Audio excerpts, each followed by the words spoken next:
Sir ഒരു പ്രശ്നമുണ്ട്. എന്താടോ? ബോഡിക്ക് തലയില്ല. തലയില്ലേ? എങ്കിലത് താൻ ഫോണിൽ പറയണ്ടേ? ബോഡി മനുഷ്യന് കാണാൻ പറ്റുന്ന വിധത്തിലാക്കിയിട്ട് വേണ്ടേ എന്നെ വിളിക്കാൻ? അപ്പൊ ഞങ്ങളൊന്നും മനുഷ്യരല്ലേ? രൂപം കൊണ്ട് മാത്രം കാര്യമില്ല. ആരാ വിറ്റ്നസ് ഉണ്ടെന്ന് പറഞ്ഞത്? ദാ ഇവനാണ് സാർ ബോഡി ആദ്യം കണ്ടത്.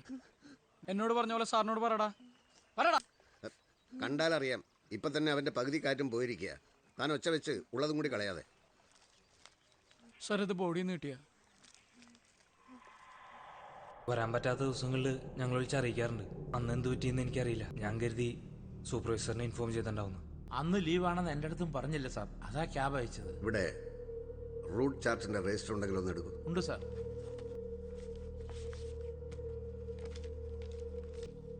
അന്ന് ആ റൂട്ടിൽ പോയത് ഏത് ഡ്രൈവറായിരുന്നു? ഞങ്ങൾ അവിടം വരെ പോയി വെയിറ്റ് ചെയ്തിരുന്നു. മാഡം വന്നില്ല. പിന്നെ ഞങ്ങൾ തിരിച്ചു പോന്നു. വിളിച്ചു നോക്കിയില്ലേ? ഇല്ല, മാഡം ഫോൺ എടുത്തില്ല. ഒരു 5 മിനിറ്റ് വെയിറ്റ് ചെയ്ത് ഞങ്ങൾ പോന്നു. പക്ഷെ മായയുടെ കൂടെ ജോലി ചെയ്യുന്ന ആൾ പറഞ്ഞത് സുപ്രൻ അന്ന് അങ്ങോട്ടേക്ക് പോയിട്ടേ ഇല്ലെന്നാണല്ലോ. പറ സുപ്ര, അന്നെന്താ സത്യത്തിൽ സംഭവിച്ചത്? എനിക്കൊന്നും അറിയില്ല സാർ. രാമേന്ദ്ര, സുപ്രം വന്ന് വാ.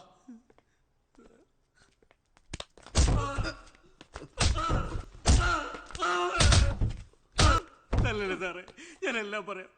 അന്ന് ഞാൻ മായമടുത്ത് പിക്ക് ചെയ്യാൻ പോയില്ല. കാരണം അത് മായമടത്ത് പിക്ക് ചെയ്യാൻ രാഘവൻ പൊയ്ക്കോളാന്ന് പറഞ്ഞോണ്ടാ ഞാൻ പോകാതെ. അതെന്തിനായിരുന്നു? അവര് തമ്മിൽ എന്തോ വഴക്കുണ്ടായിരുന്നു.